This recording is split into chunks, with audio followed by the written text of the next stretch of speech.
காட்ட தாமதம் வேண்டாமம்மா. ஓம் அமிர்தேஸ்வரி நமக. ஓம் நம சிவாயா. ஸோ இன்னைக்கு அருள்மொழிகள்ல நம்ம என்ன பார்க்க போறோம் அப்படின்னா 4வது அத்தியாயத்துல அன்பான சேவையின் அழகு அப்படின்றத தான் இன்னைக்கு பார்க்க போறோம். லாஸ்டா நம்ம என்ன பார்த்தோம் ஞாபகம் இருக்கா? அம்மா மழையில நினைஞ்சுக்கிட்டே பாத்ரூம்லாம் கழுவி விட்டாங்க. அதை பிரம்மச்சாரிகள் பண்ணல அப்படின்றதுனால கோவப்பட்ட அம்மா நீங்க யாரும் வர வேணா நானே பண்றேன்னு அதை கழுவிட்டு மழையில போய் அந்த மணல்ல போய் படுத்துட்டாங்க. செம்ம மழை. அம்மா நினைச்சிட்டாங்க. அம்மா சமாதி நிலைக்கு போயிட்டாங்க. வரவே இல்லை. 2 மணி நேரம் ஆச்சு. அம்மா ரிட்டன் வரவே இல்லை. மூச்சு பேச்சு இல்லாம சமாதி நிலைக்கு போயிட்டாங்க அப்படின்றத நம்ம பார்த்தோம் இல்லையா? சோ அதோடைய கண்டினியூஷன் தான் இன்னைக்கு நம்ம பார்க்க போறோம். அன்பான சேவையின் அழகு 1984 ஜூலை 10 செவ்வாய்க்கிழமை காலை சிற்றுண்டி முடிந்தது. மணி சுமார் 10 இருக்கும். அம்மா எல்லா பிரம்மச்சாரிகளையும் தமது அறைக்கு வருமாறு தகவல் அனுப்பினார். எல்லோரும் ஒருவர் பின் ஒருவராக உள்ளே வந்தனர். காயத்ரி, குஞ்சிமோல், சௌமியா ஆகியோரையும் வருமாறு அம்மா சொன்னார்.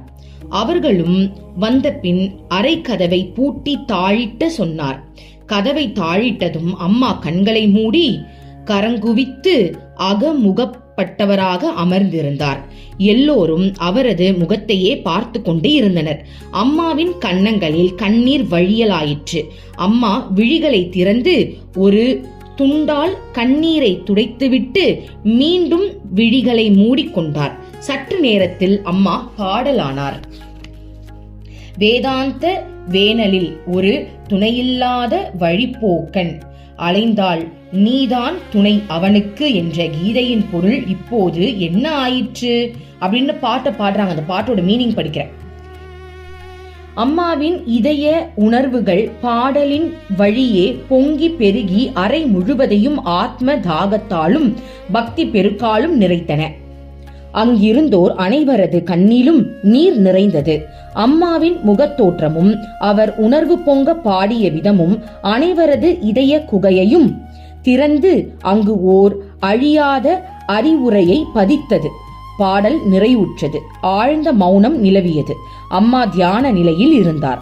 அனைவரும் தம்மை அறியாது தியானிக்க ஆரம்பித்தனர்.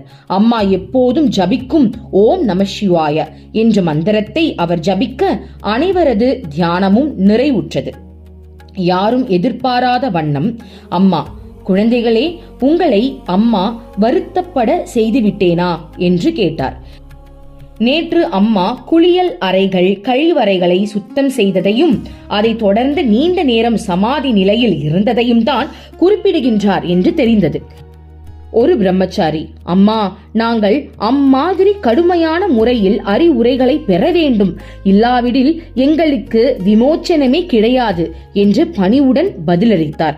அம்மா, உங்களை எல்லாம் பயமுறுத்த வேண்டுமென்று அம்மா அவ்வாறு செய்ததாக கருத வேண்டாம். அது தன்னிலையாக நிகழ்ந்தது. சில நேரங்களில் அதை கட்டுப்படுத்த முடியவில்லை. இந்த பைத்தியக்காரியை என்ன செய்வது?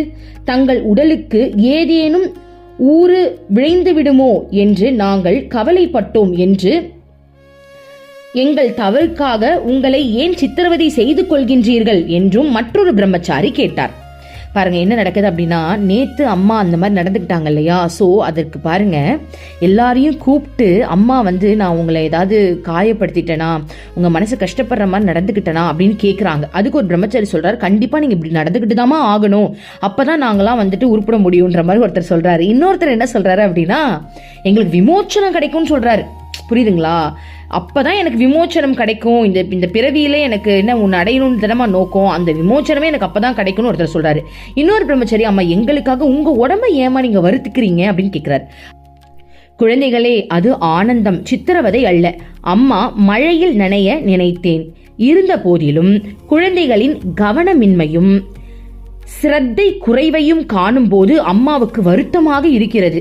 இது போன்ற வருத்தம் சில நேரங்களில் மன ஒடுக்கத்தை உண்டு பண்ணி விடுகிறது. உலக உணர்விலிருந்து முற்றிலும் விடுபட்டுவிட வேண்டும் என்று தோன்றுகிறது. புற உலகை பார்க்கும் போதுதான் குறைகளும் கவனமின்மையும் தவறுகளும் தென்படுகின்றன. அப்போது அம்மா மனதை உலக உணர்விலிருந்து விடுவித்து கொள்ள நினைக்கின்றேன். இந்த நினைவே ஒரு நொடியில் மனதை மேலான ஆன்மீக நிலைக்கு எடுத்து சென்று விடுகிறது. தொல்லைகளுக்கும் உலகும் உடலும் தான் காரணங்கள் என்கிற எண்ணமே அம்மாவை இவ்விரண்டையும் காணும் நிலையிலிருந்து விடுவித்து விடுகிறது. புரியுதா என்ன சொல்றாங்கன்னு? புரிஞ்சிச்சா உங்களுக்கு? அதாவது என்ன சொல்றாங்கன்னா, குழந்தைகளே, நான் இந்த உடம்புல இருக்கிறதுனால தானே இந்த குறை குத்தம்லாம் என் கண்ணுக்கு தெரியுது. எனக்கு அது பிடிக்கல. நான் அந்த குறை குத்தத்தை தானே பார்த்துக்கிட்டு இருக்கேன். தொல்லை எதனால? இது எனக்கு இந்த உலகத்தை பார்க்கறதுனாலையும் இந்த உடம்புல இருக்கிறதுனாலையும் தானே எனக்கு உங்களை மேலெல்லாம் குத்தம் சொல்லிக்கிட்டு நான் இந்த குறையையே நோட் பண்ணிக்கிட்டு இருக்கேன். ஸோ எனக்கு அது பிடிக்கல, எனக்கு அது வேண்டாம் நான் நினைக்கும் போது என்ன அறியாமலேயே அந்த மேலான நிலைக்கு நான் போயிடுறேன். அதாவது கடவுள் தானே அம்மாக்கு ரியலைஸ் ஆகுது போல, நான் கடவுள் தானே, நான் என்ன என் குழந்தைங்களை இப்படி குத்தம் சொல்லிக்கிட்டே இருக்கேன், நான் என்ன இதுவே மாயை உலகம், இந்த மாயை உலகத்தில் நானே இவ்வளோ டென்ஷன் ஆகிட்டு நான் ஏன் இப்படி ஃபீல் பண்ணிக்கிட்டு இருக்கணும் அப்படின்னு அவங்க டென்ஷன் ஆகலை. ஜஸ்ட் ஒரு எக்ஸாம்பிளுக்கு சொல்கிறேன். நான் ஏன் இதை இவ்வளோ பெருசாக நினச்சிக்கிட்டு இருக்கேன் அப்படின்ற அந்த விஷயம் தான் அவங்களை டக்குன்னு கண்ணை மூடுறாங்க, அந்த சமாதி நிலைக்கு அவங்க உயர்ந்துடுறாங்க அப்படின்னு சொல்றாங்க. குழந்தைகளே, உங்களுக்காகவும் உலகுக்காகவும் அம்மாவின் உடல் செயல் புரிந்து வருகிறது. பாருங்க, உங்களுக்காகவும் இந்த உலகத்துக்காகவும் தான் என்னுடைய உடலே இந்த பூமியில இருக்கு, அதோடைய செயல்களை தான் நான் செஞ்சுக்கிட்டு இருக்கேன் அப்படின்னு சொல்றாங்க. இந்த உண்மையை நீங்கள் எப்போதும் நினைவில் வைத்திருக்க வேண்டும். அம்மாவின் உடலை உலகில் வாழ்ந்திருக்க செய்வது எளிதல்ல என்பதையும் நீங்கள் மறந்துவிடக் கூடாது. பாருங்க, அம்மாவோட உடலை இந்த உலகத்துல வாழ செய்யறதுன்றது சாதாரண விஷயம் கிடையாதான். அதையும் நீங்க புரிஞ்சுக்கணும். இந்த உடல் வாழ்வுக்கு அம்மா நினைத்த மாத்திரத்தில் முற்றுப்புள்ளி வைத்து விடலாம். அம்மா நினைச்சனா இந்த உடம்பு விட்டு நான் எப்ப வேணாலும் போக முடியும். ஆன்மீக லட்சியத்தை எய்ய வேண்டும் என்பதில் உங்களுக்குள்ள உறுதியும் ஸ்ரத்தையுமே அம்மாவின் உடலை இந்த உலகில் நிலைத்திருக்க செய்கிறது. அதாவது நான் நினைச்சேன்னா எப்ப வேணாலும் இந்த உடலை விட்டு போக முடியும். உங்களுடைய ஸ்ரத்தையாலையும் நீங்க இறைவனை அடையணுன்ற அந்த உணர்ச்சி துடிப்பாலையும் தான் ஐயோ என் குழந்தைங்க இப்படி நினைக்கிறாங்களே, நம்ம விட்டுட்டு போயிடக்கூடாதேன்ற எண்ணத்தால் இந்த உடல்ல நான் இருக்கேன், அதை புரிஞ்சுக்கோங்கன்றாங்களாம். ஆயிரக்கணக்கான ஆத்ம சாதகர்களும் உலகெங்கும் உள்ள பக்தர்களும் வேண்டுவதாலேயே இந்த உடல் உலகில் நடமாடுகிறது. இவை இல்லை என்றால் அம்மாவின் மனதை உடல் உணர்வுக்கு இழுக்க வேறு எதுவுமே கிடையாது. இந்த உடல் உலகில் இருப்பதற்கு வேறு நோக்கம் எதுவும் இல்லை. உண்ணவும் உறங்கவும் அம்மாவுக்கு பிரச்சனையே இல்லை. அம்மாவுக்கு அதாவது அந்த பாருங்களா, உணவு உறக்கம் அம்மாவுக்கு பிரச்சனையே அல்ல. அம்மாவுக்கு உலகியல் விஷயங்களோ செல்வத்தோடு எந்த தொடர்பும் இல்லை. சூழ்நிலை சாதாரணமாகவோ பாதகமாகவோ இருந்தாலும் அதனால் பாதிக்கப்படாமல் இருப்பதற்கு அம்மா நன்கு பயிற்சி பெற்றிருக்கிறேன். ஸோ அம்மா என்ன சொல்றாங்கன்னா, நான் எப்போ வேணாலும் இந்த உடலை விட்டு போக முடியும். நான் இந்த உடல்ல இருக்கிறதுக்கு காரணமே நீங்களும் நிறைய சாதகர்களும் நிறைய பக்தர்களும் அவங்க நானும் இறைவன் அடையணுன்ற அந்த தூண்டுதலால தான் அம்மா இந்த பூமியில உடல்ல இருக்குன்னே தவிர்த்து வேற எந்த காரணமும் இந்த பூமியில இருக்கிறதுக்கு எனக்கு இல்லைன்றாங்க. நான் இங்க தூங்க வந்தனா, சாப்பிட வந்தனா, செல்வ செழிப்பா வாழ வந்தனா அப்பெல்லாம் எதுவுமே எனக்கு கிடையாது. அதுல எனக்கு எந்த ஒரு விஷயமும் கிடையாது. உங்களுக்காக தான் நான் இங்க இருக்கேன்றாங்க அம்மா. குழந்தைகளே, இந்த ஆசிரமம் அம்மாவுக்குரியது அல்ல, இது உலகுக்குரியது. இது உங்களுக்கு இங்கு வரும் மக்களுக்கும் சொந்தமானது. உண்மையில் ஆசிரமத்தையோ மற்ற ஸ்தாபனங்களையோ நிறுவுவதில் அம்மாவுக்கு ஆர்வம் இல்லை. இவற்றால் உலகுக்கு நலன் விளையாதென்றால் அம்மா இவைகளை தொடங்கி இருக்க மாட்டேன். உலகுக்கு உதவுவதற்காக அம்மா இவைகளை நிறுவியிருக்கிறேன். உலகம் சுயநலம் இல்லாதவர்களாக மட்டும் நிரம்பி இருக்கலாகாது. ஒரு சிலராவது சுயநலமின்றி சேவை செய்யவும் அத்தகைய சேவை புரியும்படியுமான சில இடங்களும் இருக்க வேண்டும். சுயநலமற்ற அன்பு மற்றும் சேவையின் அழகும் இனிமையும் மண்ணுலகிலிருந்து மறைந்து விடலாகாது. தெய்வீக நாட்டத்தால் தூண்டப்பட்டு அன்பிற்கும் சேவைக்கும் அர்ப்பணிக்கப்பட்டு வாழ்க்கையை வாழ்வது சாத்தியமே என்பதை உலகம் அறிய வேண்டும். குழந்தைகளே, நீங்கள் அன்பு மயமாக சுயநலமின்றி கடுமைகளை கண்ணும் கருத்துமாக செய்பவர்களாக இருக்க வேண்டும் என்று அம்மா எதிர்பார்க்கின்றேன். உங்கள் இதயம் அன்பாலும் சுயநலமின்மையாலும் நிரம்பி இருக்கும் போது அவை உங்கள் சிந்தனை, சொல், செயல் ஆகியவைகளில் வெளிப்படும். நீங்கள் பூரண நிலையை இன்னும் எய்தவில்லை என்பதை அம்மா நன்கு அறிவேன். ஆனால் பூரண நிலையை எய்துவதுதான் உங்கள் குறிக்கோள். அன்பு மயமாக வாழ்வது, அன்புடன் சேவை செய்ய நீங்கள் விரும்புகின்றீர்கள் அல்லவா? எனவே நீங்கள் சாதனை செய்ய வேண்டும். லட்சியத்தை அடைய இடைவிடாது பயிற்சி செய்ய வேண்டும். இதற்கு நீங்கள் முயற்சி செய்ய விரும்பினாலே போதும், அம்மா மகிழ்வேன். ஆனால் நீங்கள் சோம்பி இருப்பதை கண்டால் அம்மா வருந்துகிறேன். குழந்தைகளே, கடமைகளை புறக்கணிக்க வேண்டாம். ஆர்வமின்மைக்கு ஆளாக வேண்டாம். ஆத்ம சாதகர்களை பொறுத்தவரை ஆர்வமின்மை என்பது மிக மோசமான மனநிலையாகும். ஆர்வமற்றவர்களுக்கு எதிலும் விருப்பமோ அக்கறையோ இருக்காது, நம்பிக்கை இருக்காது. அவர்களுக்கு வாழ்வில் சலிப்பே இருக்கும். அவர் தனது ஆர்வமற்ற மனநிலையில் இருந்து விடுபட கூட முடியாது. சோம்பி இருப்பார்கள். அவர் பலருக்கு பாரமாகி விடுகிறார்கள். அவர் பிறரை சார்ந்து இருப்பதால் அவரிடம் கோபமும் வெறுப்பும் குடிகொள்கின்றன. அவர் கோபத்தால் உற்றார் உறவினர்களை, சமூகத்தை, இறைவனையும் வெறுக்க ஆரம்பிக்கிறார்கள். தான் வாழ்வதையே அவர்கள் வெறுக்கக்கூடும். ஸோ உங்களுக்கு புரியுதா? அதாவது என்ன சொல்றாங்கன்னா, இங்க இருக்கிற ஆசிரமம் இது என்னோடது கிடையாது, அது உங்களுக்கான ஆசிரமம். அம்மாவுக்கு இந்த ஆசிரமத்துக்கு சம்பந்தமே கிடையாது. இந்த ஆசிரமத்தை நான் ஏன் நிறுவி இருக்கிறேன் அப்படின்னா, இதன் மூலமா உலகத்துக்கு ஏதாவது நன்மை கிடைக்கும்ன்றதுனாலதான். ஸோ இந்த உலகமே சுயநலமாக தான் இருக்கு. ஆனால் எல்லா இடத்துலையும் சுயநலம் இருக்கக்கூடாது. அட்லீஸ்ட் ஒரு இடத்துலையாவது சுயநலம் இல்லாத ஒரு விஷயம் இருக்கணும். இப்போ அம்மாவோட ஆசிரமம் நிறைய இடத்துல இருக்கு, ஓகேவா? மதுரை, சென்னை, கோயம்புத்தூர், இந்த மாதிரி நிறைய இடத்துல இருக்கு. அப்போ என்ன சொல்றாங்கன்னா, அந்த இடத்துலயாவது சுயநலம் இல்லாத ஒரு நல்ல இதயத்தோட, அன்போட, ஸ்ரத்தையோட நம்ம மக்களுக்கு பணிபுரியக்கூடிய ஒரு விஷயத்தை அங்கே கிரியேட் பண்ணணும்னு அம்மா சொல்றாங்க. ஏன்னா அன்பு இல்லாம இருக்கிறதுனால மக்கள் என்னவா ஆகுறாங்கன்றத அம்மா இங்க சொல்லிட்டாங்க. பாத்தீங்களா? ரொம்ப மோசமான நிலைக்கு போவாங்க. கோவம் வரும், கவலை வரும். மக்கள் ஒரு நல்ல ஒரு வாழ்க்கை முறையில இருக்க மாட்டாங்க அப்படின்றதெல்லாம் சொல்றாங்க அம்மா. ஸோ அம்மா என்ன சொல்றாங்கன்னா, நீ எப்பவுமே சுறுசுறுப்பா இருக்கணும், நல்லா சேவை செய்யணும், ஆர்வமோட இருக்கணும்ன்றாங்க. நீ எப்பயாவது சோம்பி இருந்த அப்படின்னா, சோம்பேறித்தனமா இருந்தா அம்மாக்கு ரொம்ப கவலை வரும்ன்றாங்க. ஸோ ஆர்வமின்மைக்கு ஆளாகாதீங்க. நீங்க ஆர்வம் இல்லாம ஆயிடக்கூடாது. ஓகே, அந்த கடமையை நம்ம செய்யணுன்ற அந்த ஆர்வம் உங்களுக்குள்ள இருந்துகிட்டே இருக்கணும்ன்றாங்க.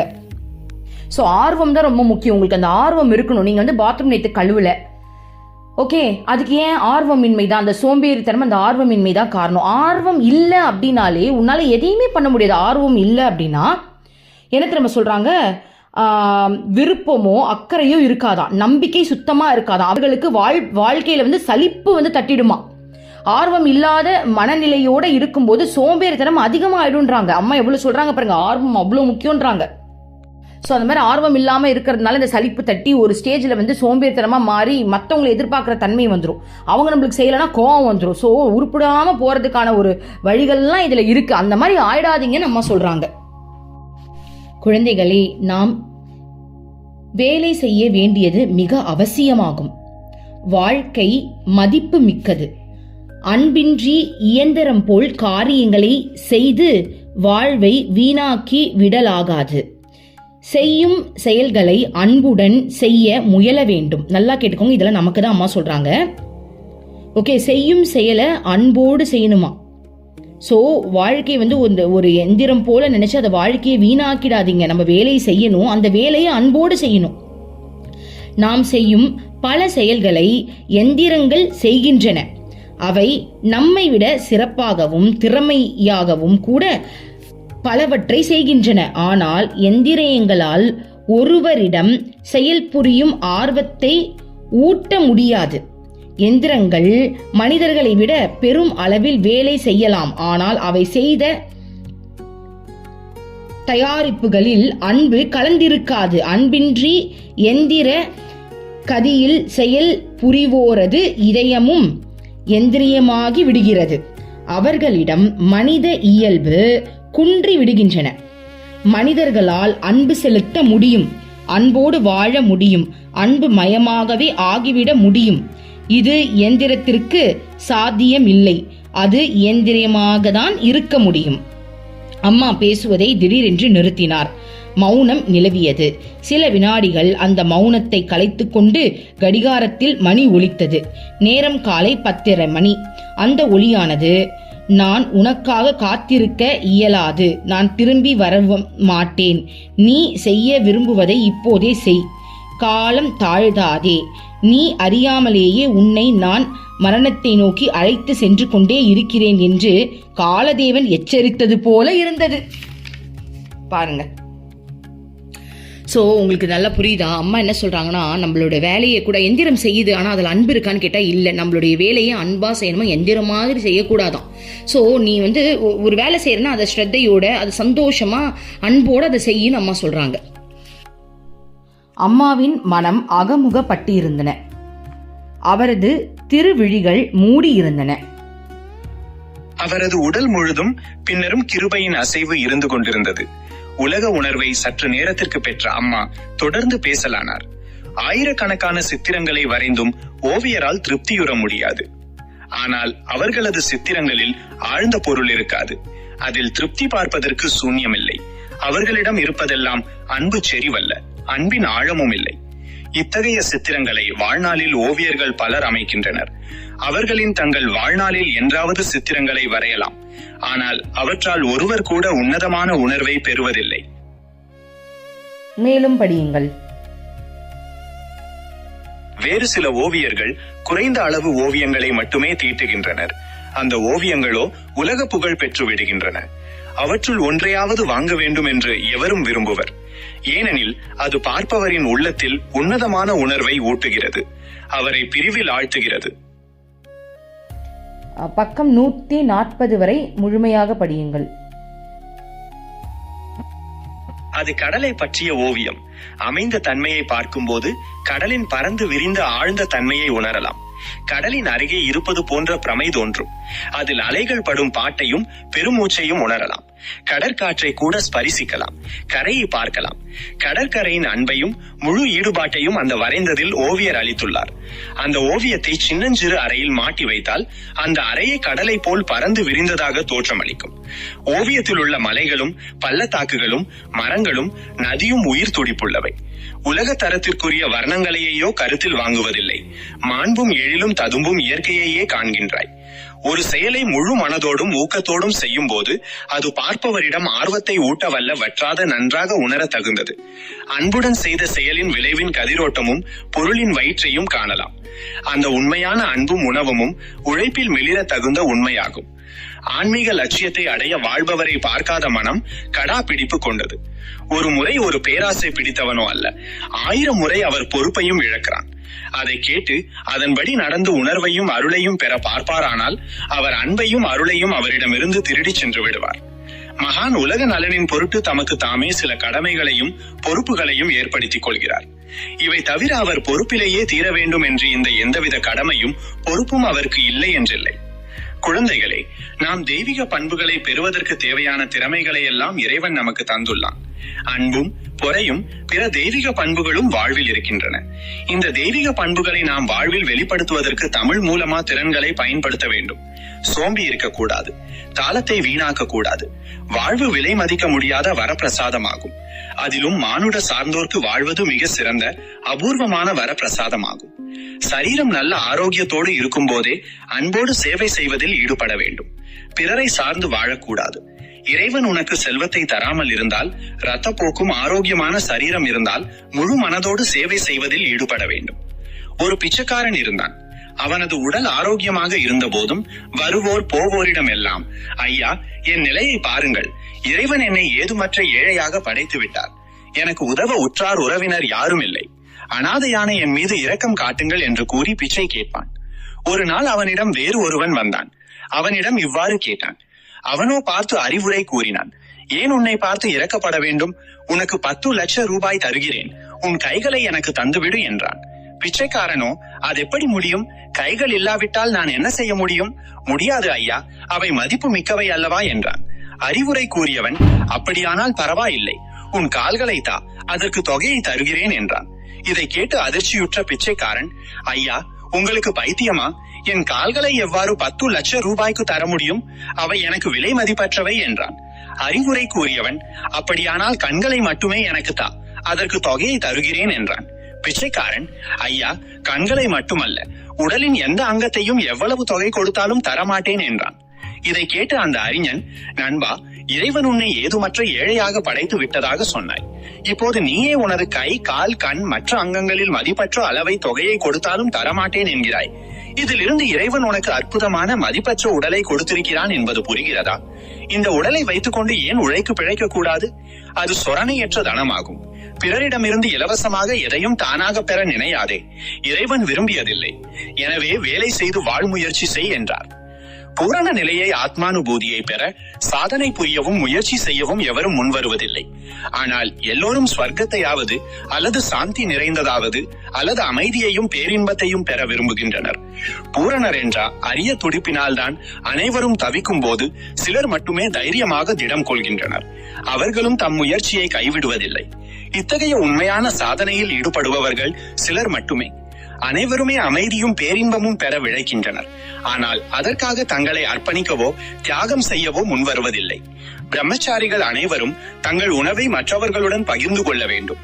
அம்மா கூறுவதை கேட்டு அம்மா சொல்வது போல செயல்பட தயங்கக்கூடாது. அம்மாவின் வார்த்தைகளை மனப்பூர்வமாக ஏற்றுக்கொண்டு நடப்பதே பூரண தியாகமாகும். இதையே அம்மாவும் உங்களிடமிருந்து பெற விரும்புகிறார். எனவே அம்மா சிறந்த பண்புகளை தானாக பெற முடியுமா என்று கேட்கின்றனர். மாறுபட்ட தவறான குணங்களை அகற்றி தூய்மையான மனதுடன் வாழ பிரசாதமாகும். ஆனால் மனிதன் போலி சட்டங்களால் தனியாக வாழ முயலுகிறான். இதனால் அவனது ஜீவித தாரக மந்திரம் அகல வேண்டும். உனது செயல்களையும் கடமைகளையும் முழு மனதுடன் செய். அன்போடும் அர்ப்பணிப்போடும் செய். என்ன செய்தாலும் பூரண ஈடுபாட்டுடன் செய்க. இதனால் என்ன செய்தாலும் அதன் மூலம் அன்பையும் மேன்மையையும் உணர்ந்து அனுபவிப்பாய். அன்பும் மேன்மையும் மூல் இருக்கின்றன. அதை எனது செயல்களின் வாயிலாக வெளிப்படுத்த முயற்சி செய். இதனால் பொறாமை தீயில் இருந்து தனிவாய். ஸோ பாருங்க, ஏஏ படிக்க வச்சுட்டேன், ஏன்னா நிறைய இருந்துச்சு. அதனால இப்போ என்னன்றதை நம்ம பார்க்கலாம். அதாவது அம்மா என்ன சொல்கிறாங்க அப்படின்னா, நீ எந்திரம் மாதிரி வேலை செய்கிற அப்படின்னா, இப்போ எக்ஸாம்பிள் சொன்னாங்க, அந்த ஓவியர் எடுத்துக்கோங்க. இஷ்டத்துக்கு எக்கச்சக்கமான படம் வரைஞ்சாலும் அதில் ஒரு பிரயோஜனமும் கிடையாது. ஆனால் கம்மியாக வரைஞ்சாலும் அது மனசை அட்ராக்ட் பண்ணுற அளவில் இருந்தால் அது கண்டிப்பாக சீக்கிரமாக சேல் ஆகிடும். ஸோ நீ செய்கிற ஒரு வேலையாக இருந்தாலும் அந்த வேலையை ரொம்ப ஸ்ரத்தையோட அன்போட அதை உணர்ந்து செய்யணும்னு அம்மா சொல்கிறாங்க. இப்போ நம்ம எந்த வேலையில் இருக்கோம் யோசிச்சு பாருங்க. நம்மளை கம்பேர் பண்ணுவோம். நம்ம எந்த வேலையில் இருக்கோம்? இப்போ சில பேர் குடும்பத்தை பார்த்துக்கிறாங்க, சில பேர் வேலைக்கு போகிறாங்க. ஸோ நீங்கள் எந்த வேலையில் இருக்கிறீங்களோ அதை சந்தோஷமாக மன நிறைவோட அன்போட நீங்கள் அதை செய்கிறீங்க அப்படின்னா அதுவே மிகப்பெரிய மெடிடேஷன். அது கண்டிப்பாக அப்படி தான் பண்ணணும்னு அம்மா சொல்கிறாங்க. ஸோ அதுக்கப்புறம் என்ன விஷயம் சொன்னாங்க? ஒரு பிச்சைக்காரரோட கதை சொன்னாங்க இல்லையா?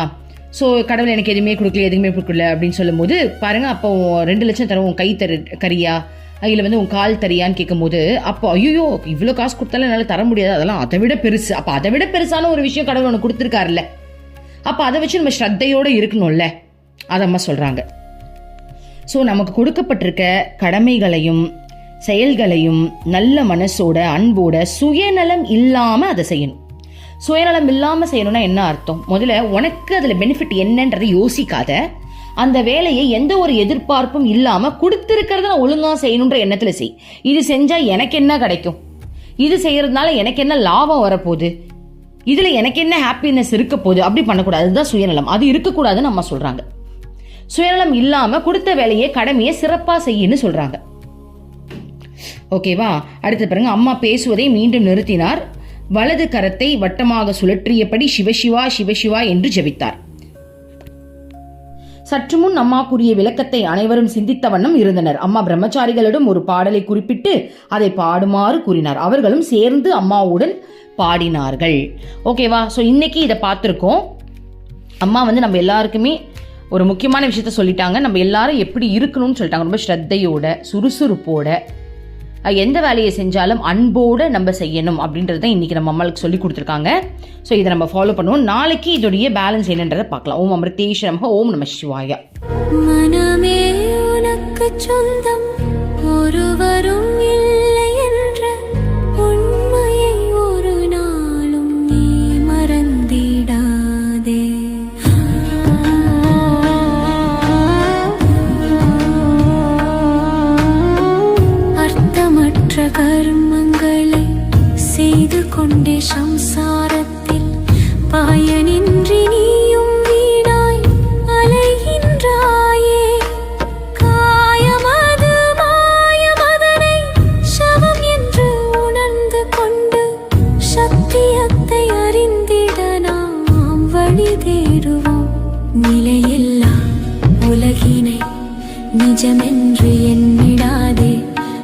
பொருளாம் அந்த சக்தி என்றும் ஒன்றுதான்.